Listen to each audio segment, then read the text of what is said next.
চলছে আমের মৌসুম। গ্রীষ্মের পাকা মিষ্টি ফল আম নিয়ে যতই হইচই থাকুক না কেন, মনের সুখে এ ফল খেতে পারার সুখ থেকে বঞ্চিত রয়ে যান ডায়াবেটিক্স রোগীরা। এই ফলের ক্যালোরির পরিমাণও নেহাত কম নয়। ১০০ গ্রাম ফলে মেলে ৬০ থেকে ৬৫ ক্যালোরি। একটি আমের ওজন ২৫০ গ্রামও যদি হয়, তাহলে ক্যালোরির পরিমাণ দাঁড়ায় ১৫০। আর গ্রীষ্মের মৌসুমি ফল হিসেবে আম খাওয়ায় ডায়াবেটিক্স কিংবা ওজন কমাতে যারা চাইছেন, তাদের কারোই কোনো অসুবিধা নেই। তবে দিনে ৩-৪টি আম খেলে বা অতিরিক্ত ক্যালোরিযুক্ত খাবার খেয়ে আম খেলে সমস্যা হতে পারে। এ কারণে ওজন ঝরানোর চেষ্টা করছেন যারা, তারাও খেতে পারেন আম, তবে পরিমাণ মতো। কেন তারা এ ফল সরিয়ে রাখেন? ওজন বশে রাখতে হলেও রসালো ফলটি উপযোগী নয়, তা কি আদৌ সঠিক? আবার ডায়াবেটিক্স রোগীরাও ভয়ে আম খাওয়া বাদ দেন, কিন্তু কেন?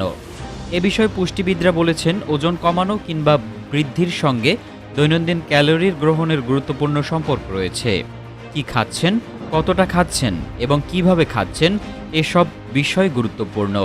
তাই শুধু আম খেলে ওজন বাড়বে তা যেমন সঠিক নয়, তেমনি ওজন বশে রাখতে হলে আম খাওয়া যাবে না, সে তথ্য সঠিক নয়। পুষ্টিবিদ অনন্যা ভৌমিক বলেন, ডায়াবেটিক্স রোগীরাও আম খেতে পারেন। স্ন্যাক হিসেবে আম আমরা খেতে পারি, তবে তার মাত্রা থাকা দরকার। আম শুধু স্বাদের জন্য ফলের রাজার তকমা পায়নি, এই ফলে অনেক গুণও আছে। আমে আছে ভিটামিন সি, ভিটামিন এ, ফোনেল বি9, vitamin E, vitamin K, potassium, magnesium, calcium, iron ও ফসফরাসের মতো খনিজ।